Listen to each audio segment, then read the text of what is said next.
update on the dizziness. I have, in fact, gotten a drawer dishwasher, and it is, it's so good. It's so good, right? It's so good. It's so expensive. Yeah, so expensive. And because we have mid-century cabinetry, it took the guys an hour and a half to install it because they literally had to do carpentry. Oh, hell. I didn't. See, we had ours built into a kitchen. Yeah, at the time that you were having your kitchen when we were renovated. building the kitchen. Building the kitchen from almost nothing. So that's the update there. What we're actually talking about today, though, is shadow, which is a concept in psychology. And the question is, shadow, can it science? And the answer is, kind of. So let's start with, it's Jung. The basic what the fuck is that it's from Jung, Carl Jung, who was kind of a contemporary of Freud. And the basic what the fuck on it is that there's archetypes, according to Freud, within the collective unconscious or cosmic consciousness or the field. It's the thing I call the field. Yeah. It's where the magic trick takes you.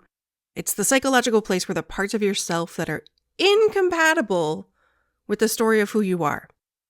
So there are these archetypes, and one of the archetypes is the shadow, which is actually just a group of things that are... It's just made up of the parts of yourself that you have been punished or parts that you have witnessed other people being punished for exhibiting. And so you have learned to hide those parts of yourself. You put them in the shadow. And the rest of the archetypes are based on the idea that every single human, no matter who you are, no matter where you're from, humans experience universal things, such as caretakers. If you're a human and you never experience a caretaker, you will die before you achieve consciousness, right? Right. Leadership, connectedness, these are archetypes because we all have experience with these things. And every single one of them has a shadow. So, for example, if we were talking in a sciencey way about it, we'd be talking about the pleasure / adverse processes of emotions in your emotional floor plan, like you talk about in Come Together. Right. So I talk about the sort of 7, based on Jaak Panksepp's model of the 7 primary process emotions. Some of them are pleasure favorable, where when you're in that emotional state, it's easy for your brain to experience pleasure.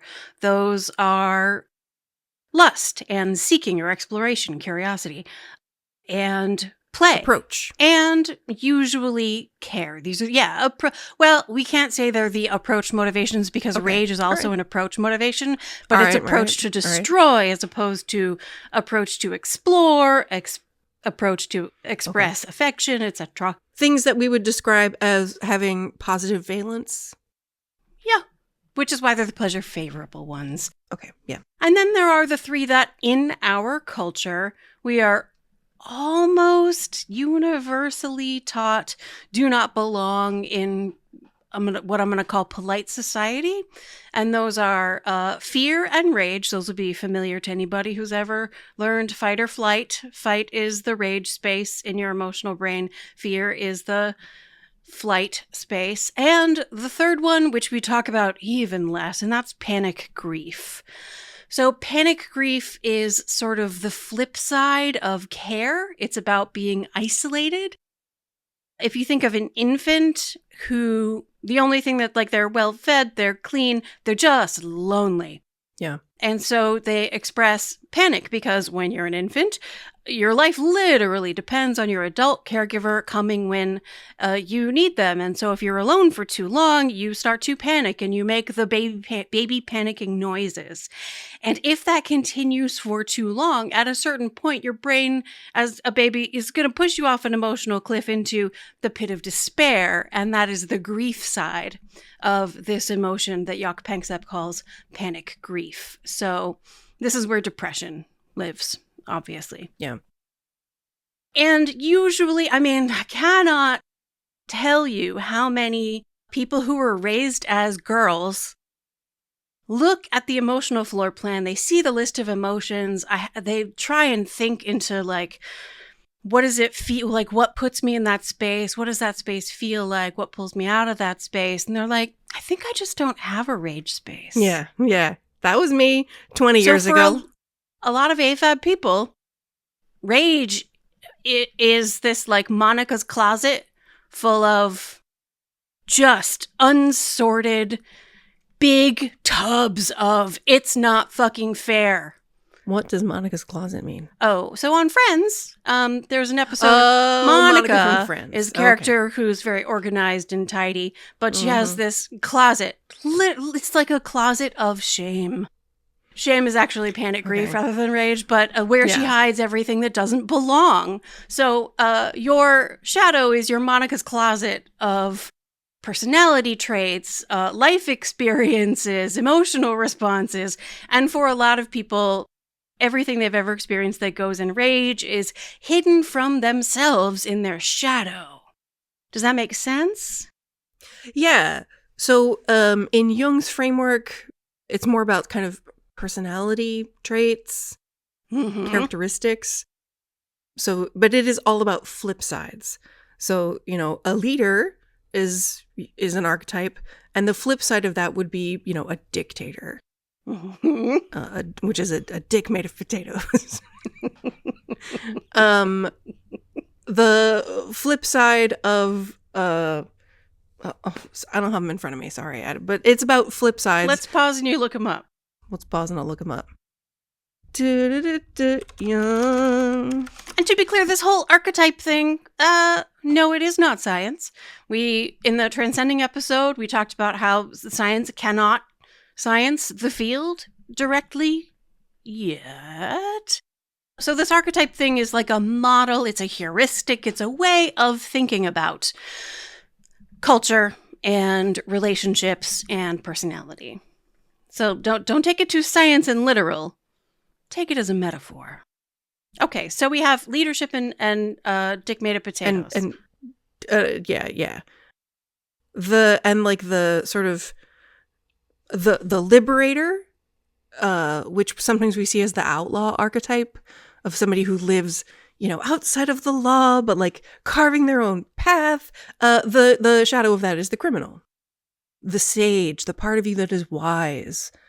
The shadow of that is the elitist. The snob. Yep. That hurts me to say. Because that's an important shadow for me. Arrogance was a shadow trait that I have wrestled with. For a lot of people, arrogance is a shadow trait. Yes, I'm absolutely not alone, but I do feel personally attacked by Jung. So there's like the light side is the part of you that is wise, and the shadow is the part of you that is a know-it-all, cranky bitch who can't shut up. Yeah. Pedant. Yeah. Yeah. So that's the idea of how personality aspects are represented in Jung's archetypes, and how each of them has a shadow, which is a flip side, which is just the version of the same thing that is sort of socially negative. Right. And from a neurological point of view, what I talked about before were the primary process emotions. These are like the basic elements that all other emotions are made of. So when you combine the basic, it's like the color wheel. When you combine red and yellow, you get orange. So when you combine rage and fear, one of the responses you can get is defensiveness, which is if you get into a defensive state, that's a sign that somebody is like pushing up against your shadow. And you're like, I don't want to reveal to myself or this other person that something about me is hidden. So I'm going to stand in front of this wall and guard it. I'm going to defend this part of myself to make sure nobody sees it. You get defensive when people point out something about you where you're like, no, it's not. Yeah. And that would be, so for example, part of the mastery aspect of archetypes, the master or a hero, someone who is expert. who, can use that for good. And then the shadow version of that is the villain, someone who, responds instead of with generosity, maybe with just protecting that's itself. Yeah. Okay. Group. So, for me, this Jung approach to shadow work has been really valuable. There are people in my life who I don't get along with, and some of those people have people who have the kinds of personality traits that I am so afraid that I also have. People who are too much like me for me to like. People who bring out in me my worst. The things that you dislike most about yourself that you have been taught, some of which you have just been taught are bad, and some of which you just purely as your best self, you notice that trait coming out and you're like, oh man, that is. Yeah. So one of the ways to notice that there's an opportunity to do shadow work here in my life is there's somebody who just the thought of them raises your muscle tension and your blood pressure and your heart rate. Like you just cannot stand you can't even this think about person. them without getting mad.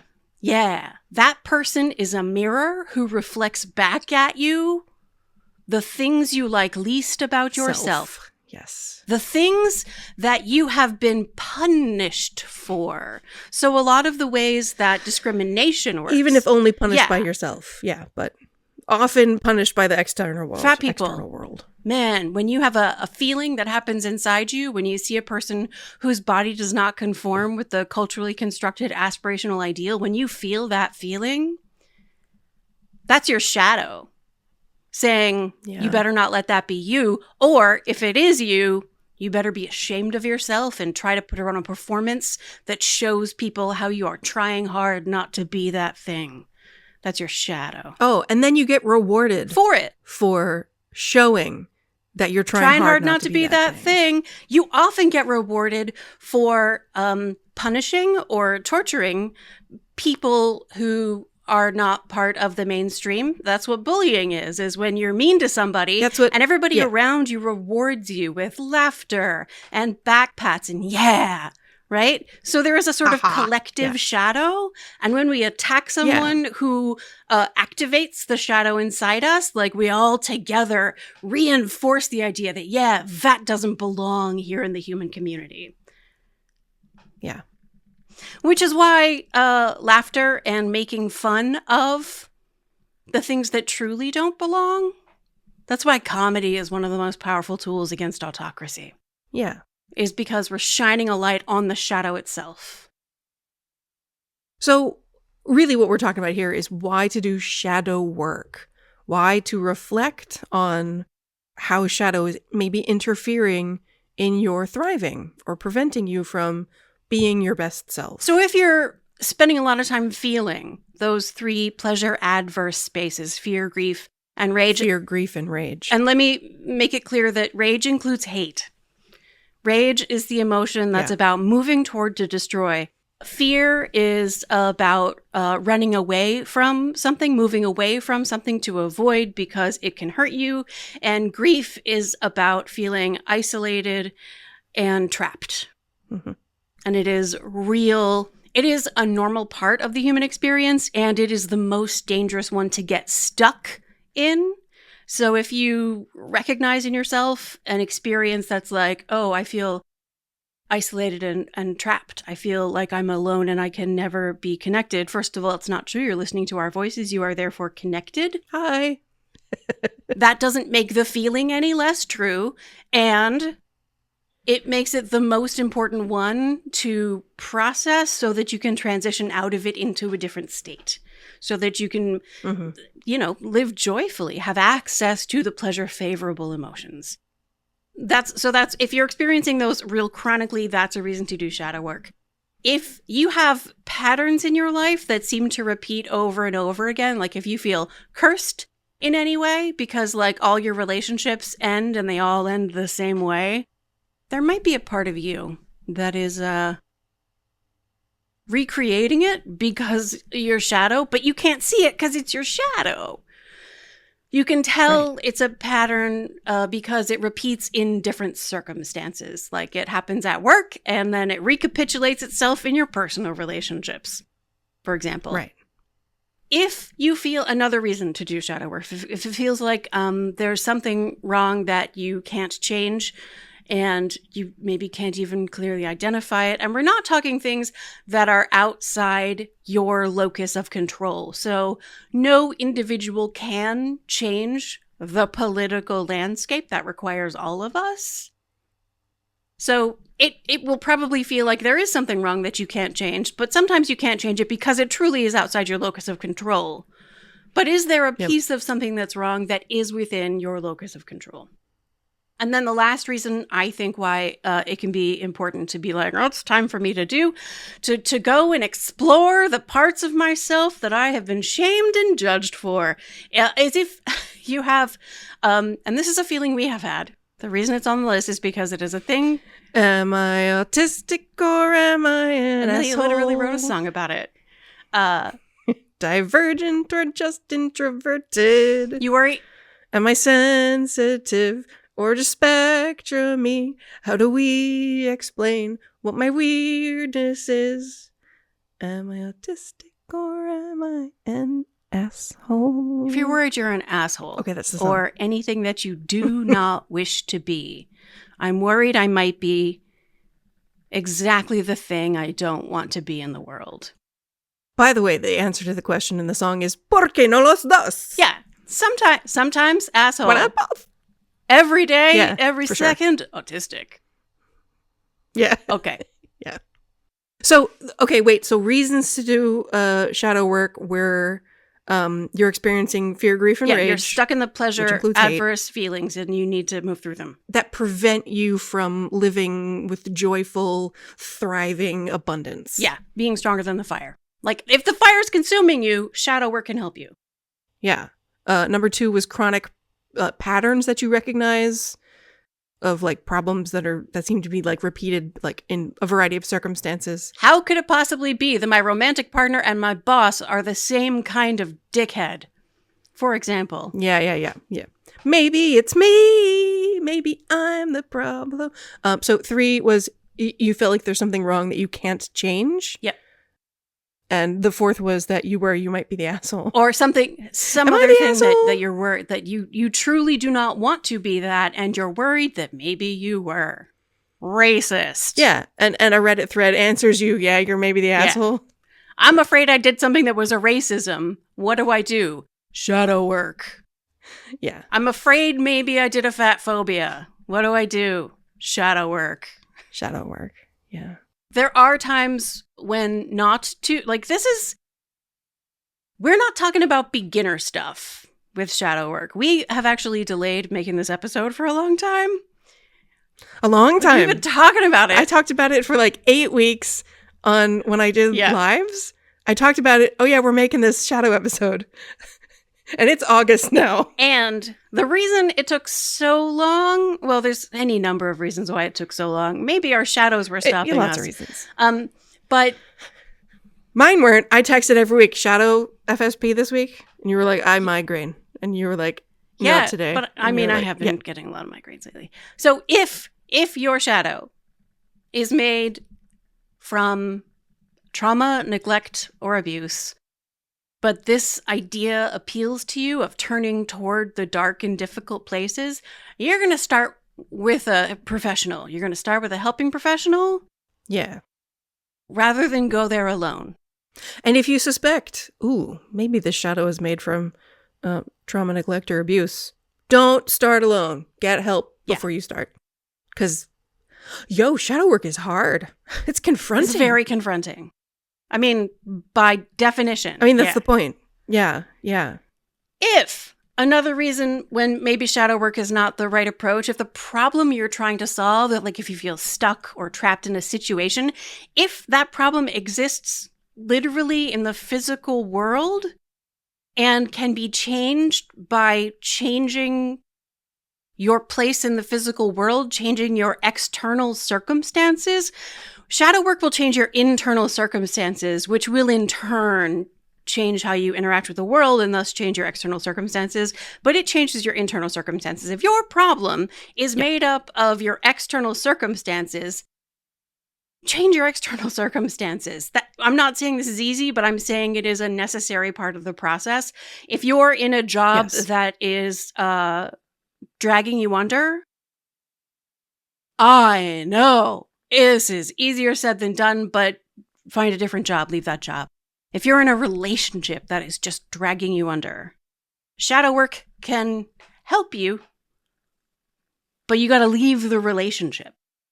You got to let go of the idea that if I don't make this relationship work, then I am a failure because this relationship failed. And I was taught my whole life that making relationships work is how I can measure whether or not I'm a good person, right? Like letting go of that, that's shadow. Letting go of that and jumping into the abyss of the unknown of being not in that relationship anymore. You got to leave the relationship if your housing situation. And I mean, this might be the hardest of all to change potentially. If your housing situation, you feel trapped logistically and isolated and it's dragging you under, you got to change your housing situation. That is not simple. It is not easy. And shadow work can help, but shadow work can only be like a support until you actually change your life circumstances. I just feel like it's important to say, like, not all problems are caused by... I have a concrete example to demonstrate how true this is. Mm-hmm. I wrote the foreword to a book called Stepmomming Made Easy. It's coming out in the fall. And if you're interested in having a relationship with someone who has kids, I really genuinely recommend this book. It's great. And I wrote the foreword, and it made me confront my own step parenting. And one of the most difficult things potentially in step parenting is dealing with the former partner. And my husband's former wife has a lot of things in common with me. He's got a type, you know? We're both strong personalities. We're both like ferocious fighters for the things we care about. And she fought ferociously against me. She told her kids lies about me. She... Let me give you the one final act, her one final act in my life. That when Malin retired from teaching and agreed to move with me closer to my job, because we had spent our entire relationship so far living where his kids lived because they went to school. And his youngest is going away to college. And we are now free to go wherever we want because the kids are scattered and they'll have to come to us no matter where we are. And Malin, my husband, had a dozen surgeries at that point and was living with chronic pain. And I had been fighting for him to retire for a couple of years already. And he finally agreed. 1 year before he maxed out his retirement, 29 years. And he was going to get a lot less money from his pension because of that 1 year. And by law, because he had been married to his former wife, while he was a teacher, by law, she was entitled to a certain percentage of his retirement. So when she heard that he was retiring early, she called to say, "You can't retire early. It's irresponsible not to max out your pension. You know, think of the children. The children are going to college. They're grown. He's paying for their college. But she called because what's happening, I believe, is that she's not going to get her maximum portion of the pension. And she called to say, you can't retire. It's irresponsible. Whereas I had been encouraging him to retire because he was living with chronic pain, chronic illness. And it was best for him.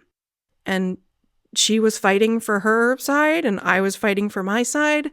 And that's the kind of shit she would do all the time. And after that day, we moved away. And we don't have to talk to her ever again. My life got so much better after that day. I had so much less stress. I had so much less chronic rage. And it's because the difficulty was removed. she was actually bad, doing terrible things and making everything hard. And when that relationship ended, when I no longer had to have that relationship in my life, I genuinely felt better every day. So I think that, I don't know how you feel about including a personal story like that, but it's a really good example. Yeah. That's why it might be worth including, even though I know. Yeah. I mean, I really don't want to drag my kids into anything, my stepkids into anything like personal, but I think they're all adults They are now. full adults. They're in their late 20s and early Yeah. 30s. I think they know. I think they must have perceived by now. Yeah. That dynamic, they must have understood. So I want to dig into like what the dynamics are that made that what it was so that it is generalizable. Yeah. So it is the case that there are people who live contrary to your values. Right. And when they fight for their values, you will experience it as it will activate your shadow because they're living contrary to what you consider to be the good. Power is controlling access to resources in which someone else has a vested interest. This was the definition of a power struggle. Yeah, exactly. Who controls access to what? Yes. Time is the number one most limited resource. It's the only resource that once it is gone, you will never get any more back. So a lot of conflict in relationships, friendships, romantic relationships, personal relationships is about how people spend their time. Because when you spend time in one place and not in another, there is no, but I will go back and spend that time a different way. Another, like it's gone. There's only 24 hours in a day. So, but money is another one of those resources. Yes. And Malin was in a position where he controlled access to the money. Yes. And she works full time. She has her own full ass income. Yeah. And he'd been paying almost his entire teacher's salary in child support for ever.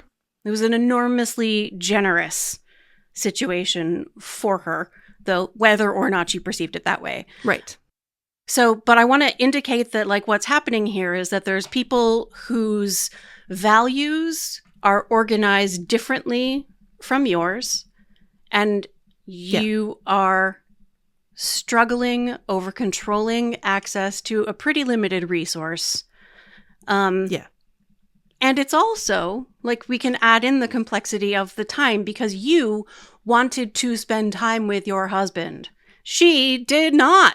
Though, I mean, that's arguable, but like, your time with him mattered. She also, like, claimed they were still married in the eyes of God, and the week before our wedding was on the phone arranging the kids to visit for our wedding and said on the phone in front of the kids, Amelia's the reason they broke up. Yeah, we had to sit them down and have a conversation where Malin so graciously sat down and said, Amelia's not why your mom and I broke up. We did that all by ourselves. It was like the most smart and sensitive and emotionally intelligent thing. He's a very good human being. He's so good. He's such a good person. human being. Yeah. So like, when I say spending time with, okay. Anyway, just another example of just how controlling. Yeah. That was one of the lies she told about me to the kids. You became a choral conductor. You wanted to be a leader. Yeah. You like having control. I love control. Yes, please. All the control. And having to keep my mouth shut in front of the kids and not bad mouth. Malin was, don't say the bad things in front of the kids. And I was like, I respect that you have made that choice and that's what you want. And I agree. I believe it's the right thing to do, but God, it was so hard for me. Not to defend yourself. Because not to she's saying that you are things that live in your shadow. You're like, I have worked so hard all my life not to be exactly the things that you are saying. Yeah. Let me tell these children whom I love like a mama bear. Yeah. That I am not the things that I have worked hard all my goddamn life not to be. Yeah, but I reframed it as what the mama bear does to protect them is keep this inside. I take this hit to save them from it. That made it much easier. Let's offer a coping strategy. Okay. Taking this hit, like there is going to be injury, there is going to be emotional hurt, and I want to like grab the phrase "take this inside" and say, and then allow it to move through me. Yeah. Allowing it to move through me came later with later. Yeah, because letting this stuff go is really hard. So, but it's also the real problem was that it was every week. Yeah. From my whole life until the youngest went Your whole away adult to life, college. yes. My whole adult life until the youngest went to college, yeah. So, Pema Chodron teaches about the concept of shenpa, which is the feeling of being hooked emotionally. You get like sucked into a dynamic where you cannot let go. Yeah, it's itch. I gotta scratch it. Both of us are quite prone to shenpa. I would say you even more than me. Oh yeah. Oh, 100%. I agree. Yes. Like even once a problem has been solved, you perseverate in your feeling of hook. I do. Perseveration is a thing that I do. You continue to be angry about the fact that the problem existed in the first place. That's not always true, but it is. It's more true than not. Look, yeah, I'm working on totally. And that's the thing is like in those instances, that's an opportunity for shadow work. Yeah. So exactly. So let's talk about how. How to specifically how what is shadow work practically? I think if there's anyone listening who wasn't, while we were talking about that, who wasn't thinking about somebody in their life who just like brings it out in like You're so lucky. You're so lucky. You're so lucky not to have anyone like that in your life. Yeah. Because I know you are thinking of somebody who you might have had to work with at a job that you otherwise really liked. 3 people. Yeah. Yeah. Those people are not going to listen to this. I can say their names. Pam, Maureen, and to the lesser extent, Les. I loved that job in so many ways, but the motherfucking boomers could not cope with me. And part of that was because all conflicts take 2 people. I am not saying I didn't have a role in that dysfunction. Yeah. But they brought out the absolute fucking worst in me. Yeah. They made me so emotional that I was unable to function professionally. You had to leave that job because of them. Well, no, I would have to leave meetings. Yeah. Like or I'd have to like stop participating in a meeting, and it certainly did not help in the whether or not I stayed. Anyway, so how to dream work, specific practical tips. So we want to talk about how to do. So we're talking about containers, techniques, strategies for move, because what you're going to have to do is move toward the scary parts that live inside you. Yeah. In a context where you are actually safe, because the scary parts inside you cannot actually hurt you. Yeah. And I'm going to start with Jung. Jung did dream analysis. And I had a Jungian flavored psychologist when I was in therapy during my doctoral program, and she taught me this particular strategy for dream analysis. Before you go to bed, you write down a question. And when you wake up from a dream and you remember the dream, you write down everything in the dream that happened. And then you give the dream a title as if it were a movie, and maybe like a tagline as if it were a movie. And then go back and think about what's in the dream, bearing in mind the idea that everything in the dream is you. Dreams come from your own electrical and chemical brain changes during REM sleep. Literally everything is made of you and inside you. Like, it's possible that sometimes you have a dream that's just like a memory of like whatever happened in a real thing, or, and even there's real people who you know in your dream, but they represent a part of you, right? Just like my husband's ex-wife represents a shadow part of me. Mm-hmm. When my husband's in a dream, it represents a very good, wise part of me. Controlling, selfish. Yeah. Okay, thanks for being specific. The building is usually a metaphor for the self. So one time I had a dream about a big tall tower with a hole that went straight down the middle through all of the floors. That night I had asked my dreams, hey, is this digestive distress I'm having stress induced, or is it due to a, structural problem within my body? And I had this dream with this building with a hole in the middle, and like, could it be more easy to interpret of myself with an open tract that was damaged and a mess? And yeah, it turned out I had structural diagnosable medical problems in my digestive system. Anyway, and so bearing in mind that everything in the dream is you, bearing in mind that archetypes represent a collective unconscious, so you can kind of rely not necessarily on a book that tells you what a thing represents. That really isn't the way it works. That really isn't the way it works. But things do show up in patterns. A lot of people have dreams about a president. Maybe not like nowadays presidents represent something different than they did, but like a leader, right? Someone who represents a wise leader person, a part of you that is wise, maybe. So you've got these archetypes, potentially. So these are the three ways to look at the stuff in your dream. Everything is you. Things are represented according to the collective unconscious, and that is archetypes.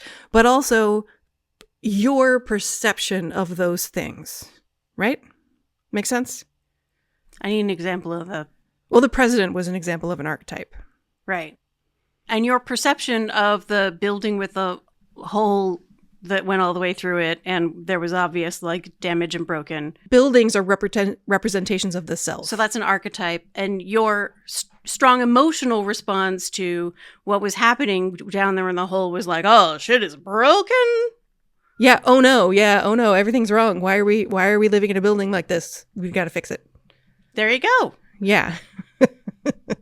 And then I woke up in the morning and looked at the question I had asked and was like, I don't even need to write this dream down. Yeah. Yeah. So everything is you. And also, are there any books that a person could turn to if they want to know more about how to use Jungian dream analysis? I never got a book. I don't know anything about the books. All I know is I use this process, and my dreams tell me they're so literal and helpful. It is fantastic. And I started with the ask a question, describe the dream. When you write down the dream, you write it in the first person. I am running down an infinite hallway. There's something chasing me. I turn into a room, like whatever it is. You write it down in the present tense. I turn into dogs in particular pretty often. Do you? Interesting. Yeah. So I can actually run. Cool. Oh, that's sad. Well, anyway. Yeah. So doing the whole like writing down the dream in the first person, giving it a title as if it were a movie, giving it a tagline as if it were a movie, and seeing how those things answer the question that you asked. That's a very structured procedure that I don't really do anymore. Now I often don't have to write it down anymore. I can just wake up and be like, what was that dream? And think it through again. And I'm so practiced at this that like the connections come to me without having to go through this process. But that's how I started. And then I learned how to approach art in the same way and to analyze works of art according to this, like everything is you, everything is the self, and all the people and the places are representations of parts of the self, which makes analyzing art fascinating and amazing. But anyway, that's a very practical, concrete process for starting shadow work is when the dream is scary, it has stuff in it that you don't like, and you're like, no, I don't have that in me. And I think this is one of the reasons people hate nightmares. Yeah, is because they show them this bad, scary stuff inside of them. Yeah, but like we all just have bad, scary stuff inside of us. Like it's just true. One of the most important moments when I was like, I could not be doing this burnout work by myself. It really has to come with you. Mm-hmm. Was when we were presenting at a big social media company. One of the big tech companies, yeah. And we were talking about sleep because I cannot stop talking about sleep. And someone raised their hand at the end and is like, but what about nightmares? And your instantaneous response was, a gift. What a gift. Yeah, if you can turn toward. And it was this like enormous emotional reframe. Yeah. If you can turn toward that scary bad stuff, and instead of being like, I don't have that, that's not good, but being like, oh my God, I contain multitudes. Like you can learn so much if you're willing to. I mean, it's uncomfortable. It's uncomfortable. And for that person, they come to a stress workshop at their job. Yeah. And they're willing to raise their hand and ask I'm having about nightmares. Yeah. Like amazing. So yeah. Whereas I would have given dreams are random. You did give a dream. Multisensory. I did give you did like give a that technical answer. multisensory. And then I grabbed the hallucination. microphone and was like, what a gift. Yeah, and I was like, fuck, man, I got to get better at my job. No, the reason we do it together is because I did the art and science, and we both have.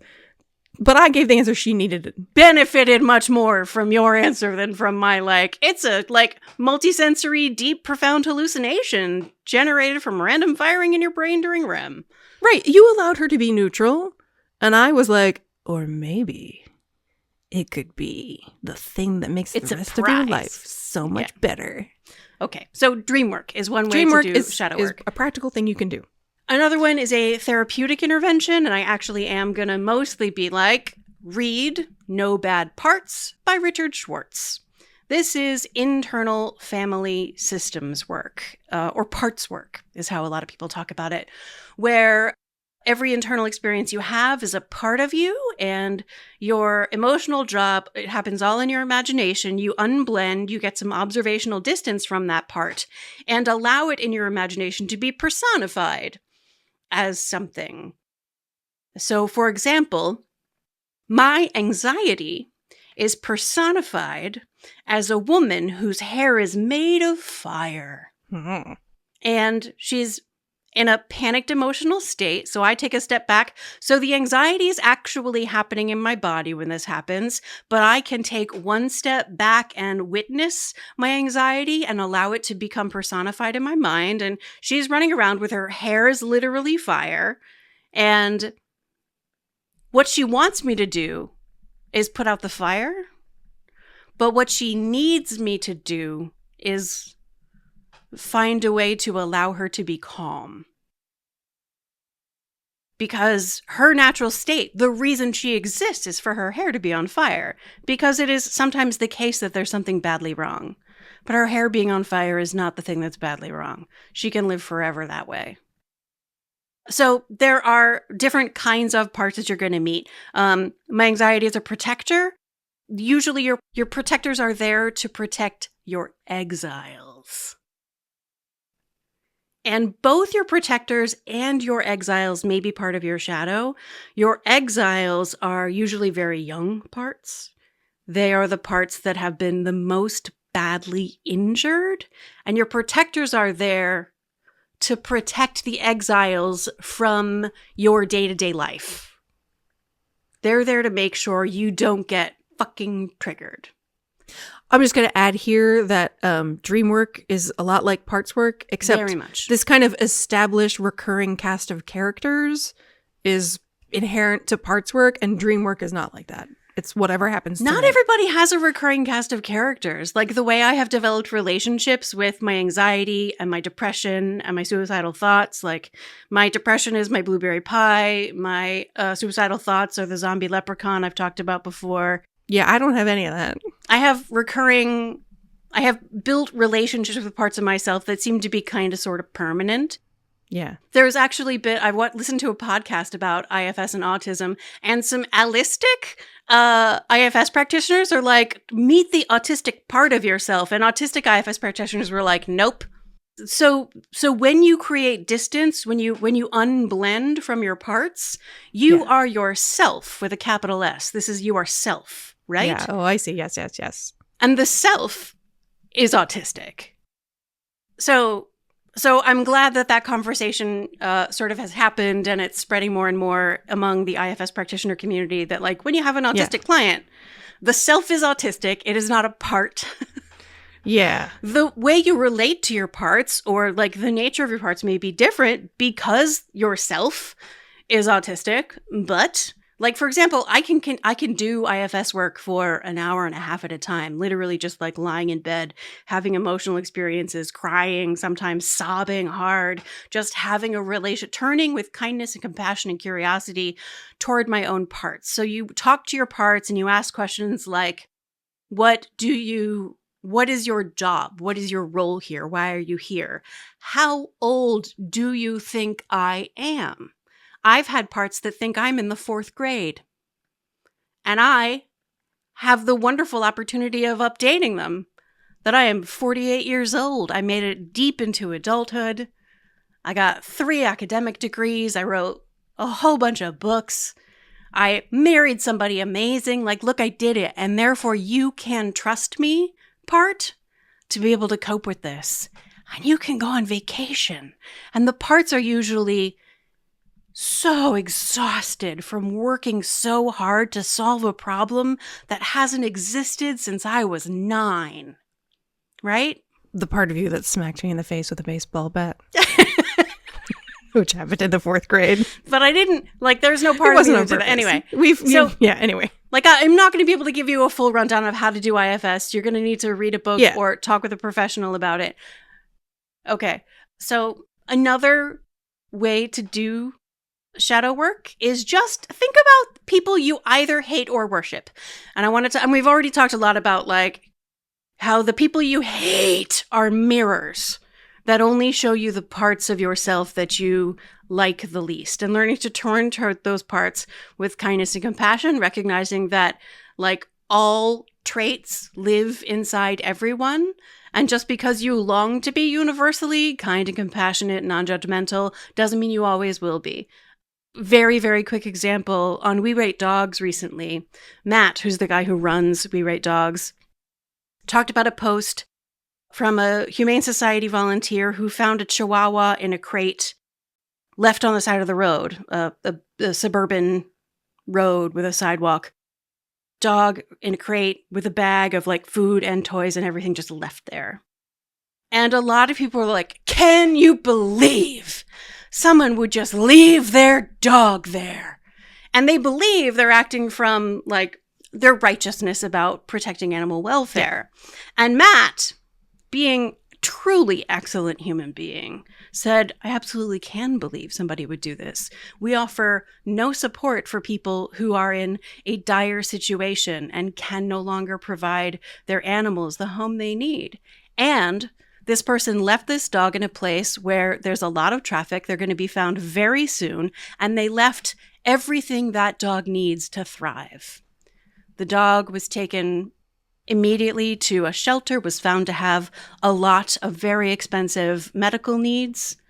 And how about, instead of, I can't believe it, I am so sad that this person was in a situation where they could not continue to provide the home their beloved pet needed, and this was the only way they had to get their dog to a place where someone could provide the help that they needed. How about the fact that so many people reacted with, can you believe it, is exactly the kind of shaming that prevents someone from surrendering their pet to a shelter. Where if you do take your pet who needs a lot of medical care, a lot of times there are programs available that will help support paying for... which people don't know about. And they don't know that the people who work at the shelter are going to have compassion for your situation, because they see it multiple times every single fucking day. Yeah. They know how hard it is to surrender a pet. Oh my God. Thunder. And the safest, best thing to do for a pet is to keep it in the home where it is already loved. Yes. So that's why there are programs available, just to help as you a tangent. Meet medical needs, to help you learn how to deal with behavioral issues. Yeah. But the fact that people react with, they think it's their sense of justice, but it's actually their fear that they might ever find themselves in a position where they are unable to continue caring for those they love. Yeah. Another reason why people are so afraid of unhoused people on the street. Absolutely. Another reason that conservative senators are so afraid of gay men. That was a very specific example. But it's also people you worship. So it sounds like worship means a good thing, but worship means you put them on a pedestal. It means you've created distance between yourself and that person. So men who put women on a pedestal are creating distance between themselves and the feminine parts of themselves, for which they have surely been punished since very early in their lives. So when you meet a man who says he worships women, that's a giant, waving, flashing red flag. Yeah. And if you have someone you worship, chances are you're creating distance between yourself and some trait that you have been punished for. Yeah. Okay, so that's 3 strategies. I would say one more. Mm-hmm. And this is the thing that's like very true for me. Yeah. So when you express your opinion in your area of expertise, say you're at your job and there's something that arises that is like your immediate area. Yeah. Oh, I can help with this. And you express your opinion. And they say, you just want attention. You just want to be right. You just want the money. You just want to contradict. You just want to be a naysayer. You just want to stand out. You just want to make waves. Whatever they say, they're telling you what they want. Yeah. They're telling you what they want and what they believe they are bad for wanting. If you say, I think what's happening right now is you're telling me what you want and what you believe you are bad for wanting, that's not going to get you anywhere that you want to go. Yeah. Can I say that has been a large lesson for me to learn? Yeah, ditto. The reason I said that is because... Yeah. Because I think it's the autism. I have so often been confronted with you just want the attention. You're just doing this for the attention. Yeah. Like, especially in myself, like in the ways that I have been successful as a sex educator, it has gotten me attention. Yeah. And like, I don't want the attention. I don't want it. I want to teach people to live with confidence and joy inside their bodies. The way I can do that at the largest possible scale is to have people's attention. Alas. But if it were your choice, you'd never be perceived by anyone. People would just find the book spontaneously and never know my name and just be helped by the books I wrote and like never pay attention to me. I don't want but so many people long for the attention that Yeah. And it's a common thing that people shame others. We say all the time for like, especially like adolescent girls, they just want attention. Even for young children, they just need attention. They just want attention. As though the need for attention isn't a basic human need that we should all meet if we are caregivers of that person. But because we've been shamed ourselves for the idea that we just want attention. You just want the attention. We shame 3-year-olds for crying because they want attention. Yeah, God. So in the Twilight books, Bella doesn't want a big wedding, but her future sister-in-law requires her to have a big wedding where she has a beautiful dress and there's all these people and all these decorations and she gets all this attention and she's a pretty fucking princess, right? Yeah. And she likes it, but because she's an archetype, she is not allowed to want it. She is only allowed to like it if it is forced on her. Yeah. When you are raised as a girl, you are taught that you're not allowed to want things and you're only allowed to like the things that you shadow wanted if somebody forces you to take them. So I want to close not with us, but I'm going to ask Rich. We'll put a link in the episode description to an episode to a YouTube short that's just a couple of minutes long. We'll play the audio of it. This is a poet, Rebecca Dupas, I think, Dupas, maybe Dupas. I don't know which pronunciation it is, but she's spectacular. And do you want to click the link and listen to it so you know what it's about? Yeah. Just a couple minutes. She said, oh, how long you been doing poetry? I said, many years, more than 20. But when I caught her expression, my smile started to fade. She said, more than 2 decades and you still performing around the way? I at least thought you'd been on Broadway or a national stage. My nostrils fled. I shifted in my seat. I adjusted my glasses. I said, what you say to me? She said, I'm just saying, more than 20 years should probably bring you fame. I said, well, the fact that I'm still in demand leaves me amazed. I'm grateful. I looked at sis again. There was no scales, no sharp talons, but it was a little smoke on her tongue. She was hateful.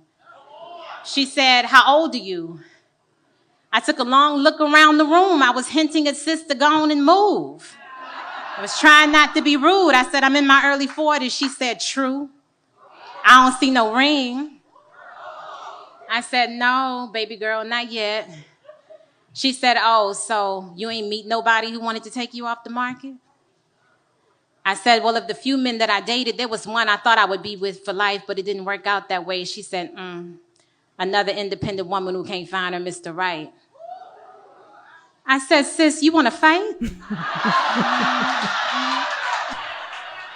But she laughed at my offense. Instead of falling back, she leaned in. She said, you sitting here like you ain't got no friends. At least tell me you got some kids.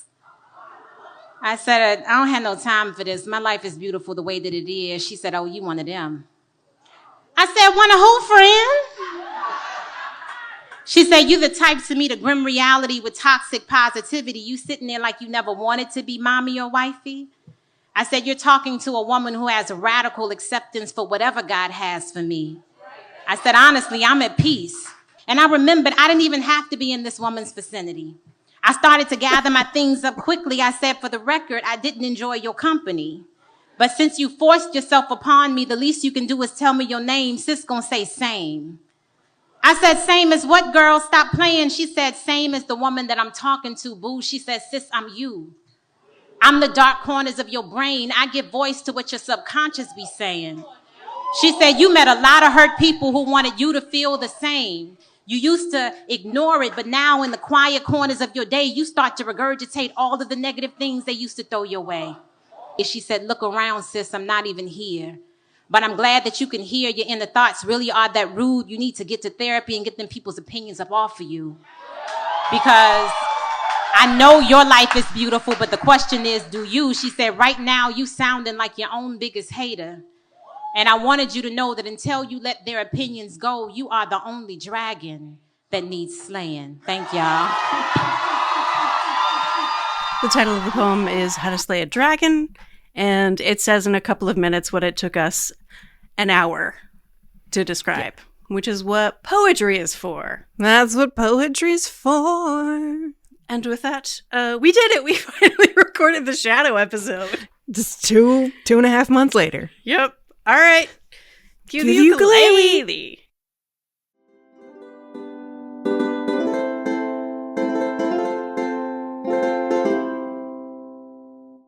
Maybe it's me. Maybe I'm the problem.